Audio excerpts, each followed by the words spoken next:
Baby Toby. Baby Toby. Good morning, Tonga! Good morning! May hindi maamin? Ilabas mo na yan sa akin! Toby! In the morning! Hoy! Nakakaloka! Toby in the morning! Ciao, Toby in the morning.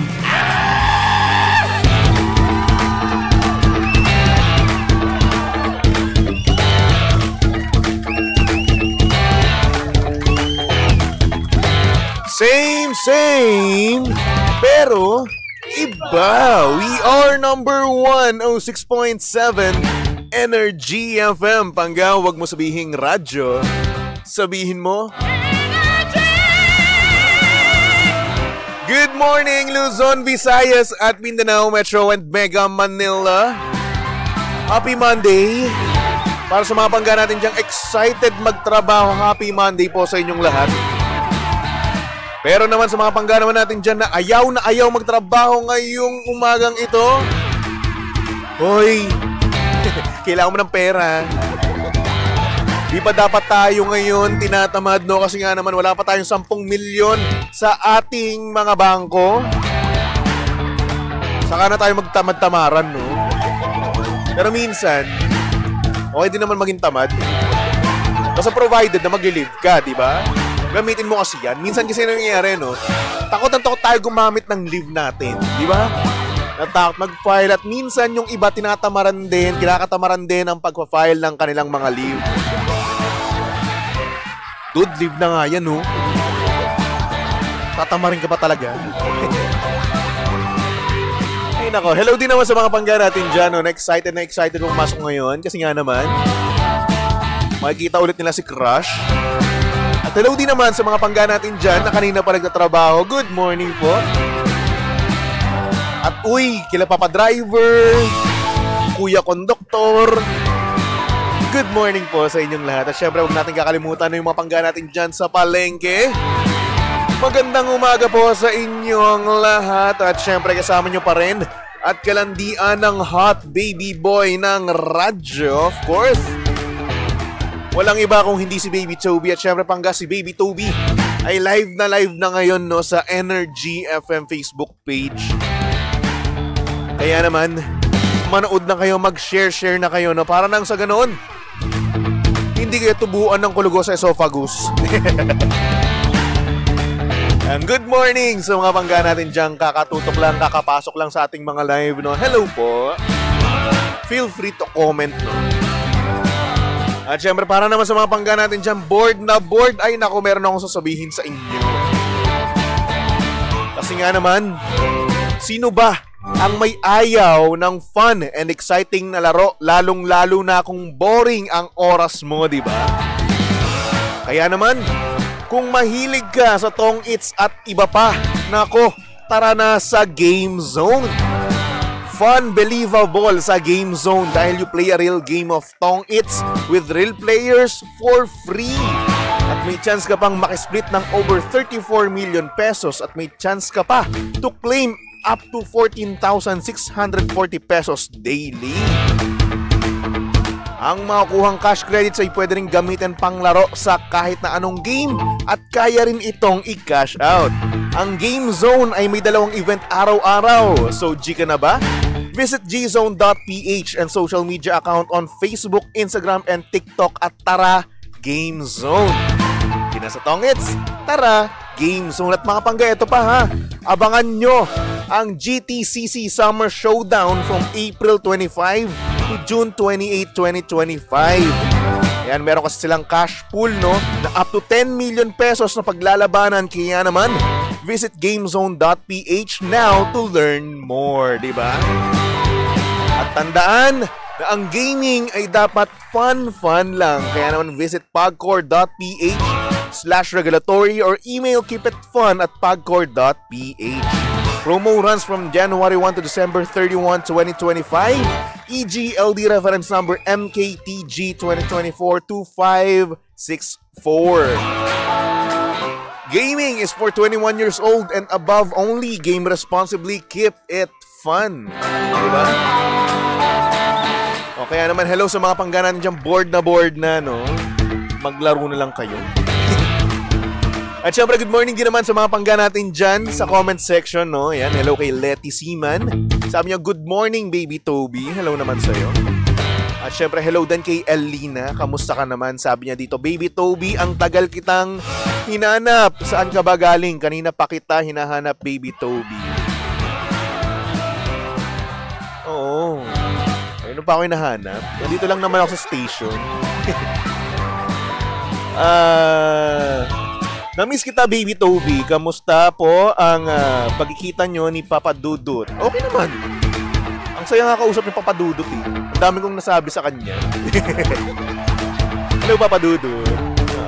Ng mga pangga natin dyan sa barangay. No? Good morning po. Kay Porferia Karaos. Sabi niya, good morning, baby Toby. Good morning din naman sa'yo. At syempre mga pangga, eto na nga, no? Naka-live na rin tayo ngayon sa TikTok page ng Energy FM. Nako, abang-abangan nyo lang yan. At ayan na nga, naka-live na nga tayo. Ang tagal magbukas eh. At syempre, hello din. Hello kay Mary Ann Amon Ale. Sabi niya, hi baby Toby, gandang umaga po. Pahay naman sa asawa ko, naliligo ngayon, si Renren. Renren! Ba't ang tagal mong maligo? Ano ginagawa mo dyan? Ikaw, Renren, ha? Kung ano ginagawa mo dyan sa banyo, ha? Ano pinapanood mo dyan? Hello din kay Worthy. Sabi niya, good morning po from Sorsogon. Hello. Kay Boss Huge. Sabi niya, morning Lods. Hello naman sa'yo. Hello din kay ako si Sashi or Shashi. Medyo nakakabulol lang. Sabi niya, good morning from Bahrain. 1:30 AM pa lang dito. Good morning from Bahrain. Hello. Makulimlim po dito. Pa-shout out. Sabi ni Boss Huge. Nasaan ka ba, Boss Huge? O nga, no, balita ko. Sa ibang parte ng Pilipinas, no, umuulan. Sana all. Dito kasi ang init eh. Ang init-init ngayon. Nakakainis. Kapag lumalabas ka, di ba? Kahit na sabihin na natin, nandito lang kayo sa opisina nyo, nasa loob kayo ng opisina nyo, no? Ang init pa rin pag walang aircon. Nakakainis. Bibili ka lang sa labas, no? Pupunta ka sa drugstore, no? Ay, wala. Apakainit. Pawis na pawis ka na kaagad. Kaya naman hello sa mga pangga natin dyan na inulan kahapon, no? Ang sarap siguro ng tulog nyo. Ako kasi hindi eh. Ang init. Hello din kay Maraya. Sabi niya lang pogi. So clean naman ng itsura na yan. Okay na ba? Di naman. Oo. Di naman. O nga pala mga panggano, nagpagupit nga pala ako. Oo. At gaya nung iba, no? Nagpagupit ako pero yung in-style sa akin ng barbero ko, hindi ko na magawa. Yun yung nakakainis eh. Sabi ko kasi, ilagyan muna ng ng wax, no? Kaso nga lang ang problema, nung nilagyan ng wax, napakaganda nung ayos niya. Kaso nga lang kinabukasan, no, kung saan meron na akong lakad at meron na akong ganap, no? Ayun, hindi ko maayos ang gaya ng ayos niya. Yun lang yung nakakainis, no? Sana naman naayos din natin yung mga buhok natin gaya ng pag-aayos sa atin ng mga barbero natin. Kaya ayan, back to normal na ulit. Oo. Dapat kasi yung yung ginawa sa akin kasing style, no? Crop cut ba ya tawag doon? Yun kasi yung sabi sa akin, eh. Yung pang opa-opa, yung may bangs. Eh kaso, hindi ko magawa. Nakakainis, sayang, di ba? Anyway, ayun na naman yan. Wala na tayong magagawa. Sabi ni Maraya, sayang dapat inaral mo. Inaral ko! Pero hindi ko nagawa. Hanggang sa ayun, nagtagal ako ng ilang oras, di ba? Wala na, sumuko na ako. Minsan talaga, dapat hindi natin pinupuwersa mga bagay-bagay eh. Ang nangyayari, ayan, nalilate lang tayo. Tinry ko rin kanina. Ngayon, na-late ako. Nakakainis. Anyway, hello kay Chicks. Kay Chixie Halawa, sabi niya, good morning Pinas. Shoutout watching from Riyadh, Saudi Arabia. Dito po umuulan ng alikabok now. Sandstorm, thank you. Nako, mahirap daw yung sandstorm. Mag-iingat kayo, ha? Nice. Sabi ni ako si Shasi. Piling ko bagay ka din panggabi yung Wild Confession. Actually, yung programa ko ngayon, parang ganun. Pangalan nga ng ng programa ko, Titi in the Morning no? Tell Toby in the Morning na kung saan pwede ka mag-confess ng mga bagay-bagay, di ba? Ang mga deepest, darkest, wildest secret. Kaya magpatawag kayo, ha? Magpatawag kayo, mag-PM lang kayo sa aming Facebook page, Energy FM 106.7. Tapos yun, tatawagan namin kayo. Or hindi naman kaya, pwede kayong mag-PM sa akin, no? Kung nahihiya kayo na, alam nyo na, minsan, ayaw nyo sabihin, di ba? At na nahihiya kayo malaman yung inyong boses, di ba? Pwede kayong mag-PM sa akin ng mensahe nyo. Baby Toby 1067, no? Para naman ay makita ko, no? Anyway, speaking of mensahe, no? Meron tayo ngayon yung sender. Kaya naman ito na. Ipasok na natin yan dito sa Titi in the Morning. Oh yeah, Titi in the Morning. Why? Ang aga-aga ha. Tell Toby in the Morning.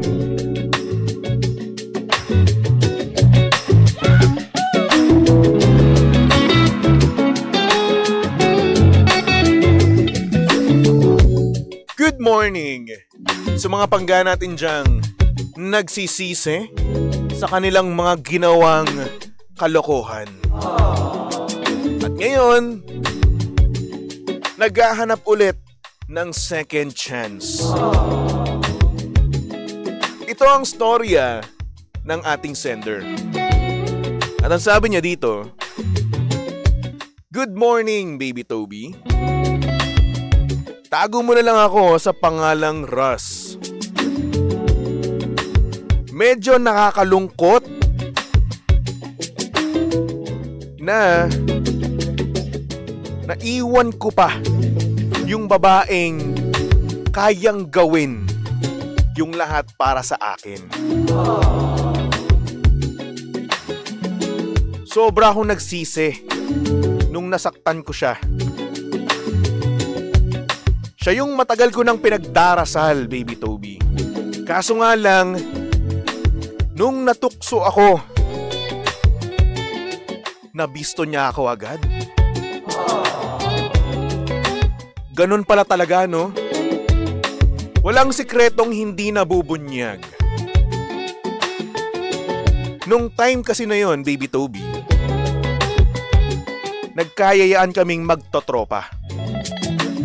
Magiinuman, at ayun na nga, lasingan. Hindi ko na lang namalayan, Baby Toby, na nilalandi na pala ako nung kasama namin, nung tropa ng tropa ko.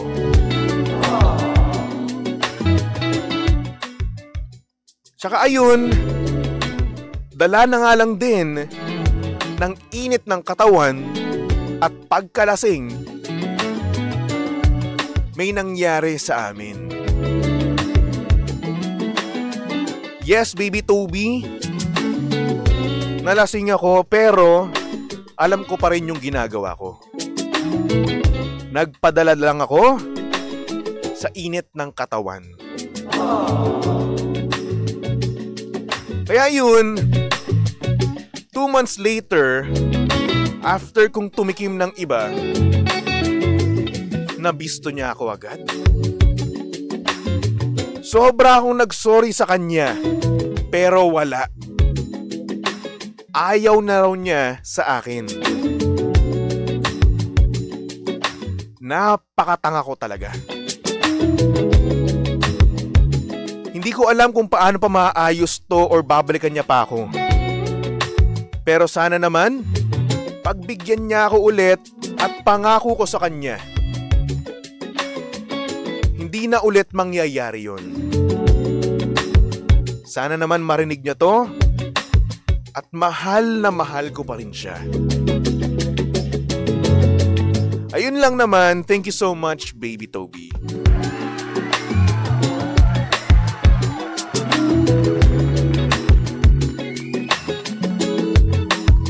Yan ang problema sa atin.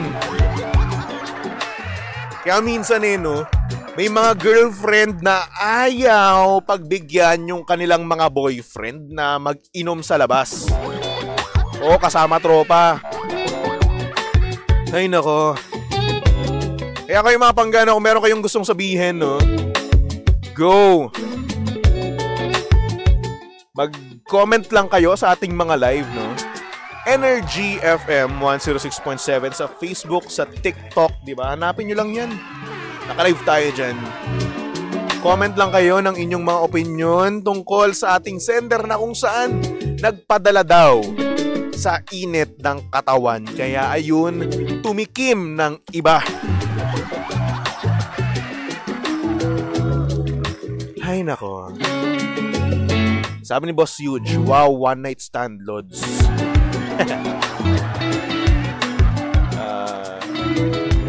Baka naman may experience na siya, sis, kaya ayaw na niya sa kanya. Alam mo, dapat kasi tayo, no? Di na dapat tayo tumitikim ng iba. Uy, kasi una sa lahat, may girlfriend tayo, di ba? At kapag merong lumalandi sa atin, umalis kayo. Oo. Napanood nyo ba yung nag-trend sa TikTok, no? Kung ano daw yung gagawin mo or think fast, no? Stranger na babae lalapit sa'yo. Napanood nyo ba yun? Ayun, yung iba doon, dinuduroan nila yung babae. Sinasaktan, di ba? Para umalis. Okay naman yung naging reaction nila, no? Pero from the looks of it, no, parang effective din naman at the same time. Pero okay lang talaga sila. Pwede namang alisan na lang, no? Hindi na lang pansinin. Ganun. Yun yung point doon, no? Dapat kasi kapag nagiinuman, lumayo kayo sa tukso. Diba? O, tignan mo, nangyari sa'yo ngayon. Panis. Nagsisisi ka ngayon, kaibigan. Yung babaeng pinagdarasal mo na kayang gawin sa'yo ang lahat, ngayon iniwan ka. Dahil 2 months after na nalaman na ginawa mo, no, yung kalokohan na yan, nalaman niya at inalisan ka niya. Well, we can't blame her, di ba? Kasi una sa lahat, masakit nga naman talaga kapag niloka ng taong mahal mo, di ba? Yung taong handa mong gawin ang lahat para sa kanya. Makonsensya ka.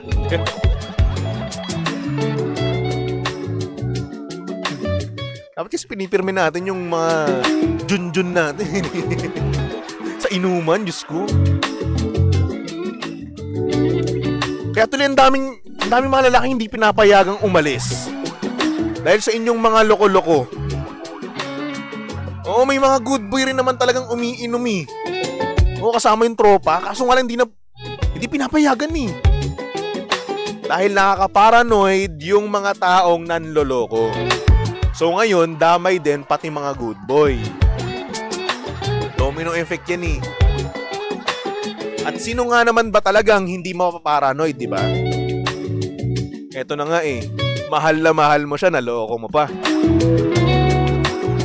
O tama, sabi ni Boss Huge, pag inuman, inom lang. Ay nako. Sabi ni Dondi, Toby, good morning. Nag-inuman kami ng mga barkada ko nung Friday night and kakatapos lang kanina. Ngayon, diretso na ako office. Wow, Friday night? Simula Friday, nag-iinom kayo? Friday, Saturday, kakatapos lang ngayon, diretso? Tindi mo naman, Dondi. Tindi naman. Kumusta naman atay nyo? Diyos ko, Day. Hello, Day. Ikaw rin natanawan. Good morning. Ay, nako. Well, sa ating sender, no? I think, no? Kung mapagbibigyan ka man niya at kung mapagbibigyan ka pa ng second chance, no? Sana naman gawin mo na ang lahat para bumawi sa kanya. Yes, deserve na deserve niya yun at deserve na deserve niya yung 100% na honesty mo. Oo. Kasi una sa lahat, kapag pinagbigyan ka pa niyan, yung trauma nandun pa rin eh. Diba? Pero ngayon, kung hindi ka na niya pagbigyan, no, hayaan mo na lang siya. Masakit para sa'yo, pero loko-loko ka eh. Loko-loko ka. Oo. Hindi niya deserve yung ganyang klaseng treatment. Hindi niya deserve na ma-experience yung ganyang bagay. Diba? Hayaan mo na lang siyang makamove on. Kalimutan mo na lang. Okay? Choice niya rin yun at nasaktan siya ng sobra-sobra dahil sa ginawa mong kalokohan. Ha? Kung hindi mo naiisip, no? Kung gaano kalala yung pinaggagawa mo, no? At ngayon, ipapaliwanag ko sa'yo, ipaparamdam ko sa'yo kung gaano kalala. Yung babaeng mahal na mahal ka at gaya nga ng sabi mo, ginagawa ang lahat para sa'yo, no? Para mapaligaya ka, inuuna ka sa lahat ng bagay. Niloko mo yun. Nagpadala ka sa init ng katawan and take note, sabi mo rin, alam mo ang ginagawa mo. Ganon lang naman yun. Ganoong kabigat ang dinadala, ang sakit na isinuntok mo. Oo, sa girlfriend mo. So ngayon, umalis siya. Hayaan mo na. Pakawalan kung gusto nang kumawala. She deserves the best. Okay? Alright. Anyway, para sa ating sender, no, ayan. Bago ka na. Oo, tama na yan. At sumabangga rin naman natin dyan, no, na may mga jowa na, no, na ginagawa yung lahat para sa kanila, no. Ay, wag nyo nang sirain yung mga tiwala nila. Mahalin nyo sila na sobra-sobra, di ba? Ay, nako. Anyway. Pwede pa rin kayo magpatawag, no? PM lang kayo sa aming Facebook page. Hanapin nyo lang Energy FM 106.7. At pwede rin kayong mag-send ng inyong mga mensahe, Baby Toby 1067. Hanapin nyo lang yan sa Facebook, no? Or sa kahit na anong social media account ko. Again, Baby Toby 1067. Okay? Alright. So, magbalik-tigtugan muna tayo for our next song. Here's a song from KZ and Jojo. Titled All My Life. Dito lang yan sa estasyong same pero iba. We are number 106.7 Energy FM. Pangga, huwag mo sabihing radyo. Sabihin mo